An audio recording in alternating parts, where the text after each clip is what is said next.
Uganda নাম শুনলেই মনে হবে এই বুঝি নতুন কোনো ট্রল হলো সামাজিক যোগাযোগ মাধ্যমে। তবে এবার হয়তো সে ধারণা কিছুটা হলেও বদলাবে, কারণ দেশটা যে এবার খেলছে আইসিসির টি-20 বিশ্ব আসরে। আফ্রিকা মহাদেশ থেকে জিম্বাবুয়েকে সরিয়ে তারা এসেছে মর্যাদার আসরে। শুরুটাও হচ্ছে দুর্দান্ত। উইন্ডিজের গায়ানাতে তাদের প্রথম প্রতিপক্ষ আফগানিস্তান, বিশ্ব ক্রিকেটের আরেক চমক জাগানিয়া দল। এশিয়ানদের আধিপত্য অবশ্য মেনে নিয়েছেন উগান্ডা অধিনায়ক। জানেন ম্যাচটাতে পরিষ্কার ফেভারিট থাকবে আফগানরাই, কিন্তু নিজেদের একেবারে পিছিয়ে রাখতে নারাজ তারা। নিজেদের সাম্প্রতিক পারফরমেন্সে সন্তুষ্ট এবং যথেষ্ট আত্মবিশ্বাসী উগান্ডা। আফগানদের চ্যালেঞ্জ জানাতে পুরোপুরি প্রস্তুত ব্রায়ান মাসাবা। উইন্ডিজের বিপক্ষে পাপুয়া নিউ গিনির পারফরমেন্সটাও আশা জাগাচ্ছে তাদের।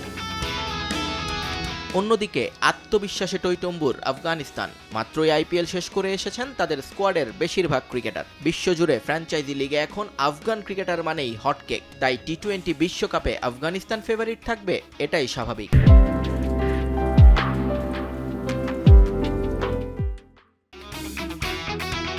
কিন্তু অতি আত্মবিশ্বাস বরাবরই কাল হয়েছে দলটার জন্য। তাই এবার শুরুতেই লাগাম টেনে ধরতে চাইলেন রশিদ খান। সতীর্থদের জন্য তার পরিষ্কার বার্তা, ফ্র্যাঞ্চাইজি লিগ আর আইসিসি ইভেন্টে যোজন যোজন ব্যবধান। ফরম্যাট এক হলেও প্রতিপক্ষের স্কিল এবং উইকেটের আচরণ চিন্তার কারণ হতে পারে যে কারো জন্য। তাই শুরু থেকেই দূরের ভবিষ্যতের কথা না ভেবে দেখে শুনে আগাতে চায় আফগান ম্যানেজমেন্ট। ব্যাটিংটা তাদের সবসময় চিন্তার কারণ। মারকুটে ব্যাটাররা হরহামেশাই উইকেট বিলিয়ে দেন রানের গতি বাড়াতে গিয়ে। রশিদের আহ্বান, দায়িত্ব নিয়ে খেলতে হবে সবাইকে। বোলিং ডিপার্টমেন্ট নিয়ে কোনো সমস্যা নেই। নিজেদের সর্বোচ্চটা দিতে পারলে যে কাউকেই হারানো সম্ভব বলে বিশ্বাস এই আফগান লেগ স্পিনারের। নিয়ন মোহাইমেন, সময় সংবাদ।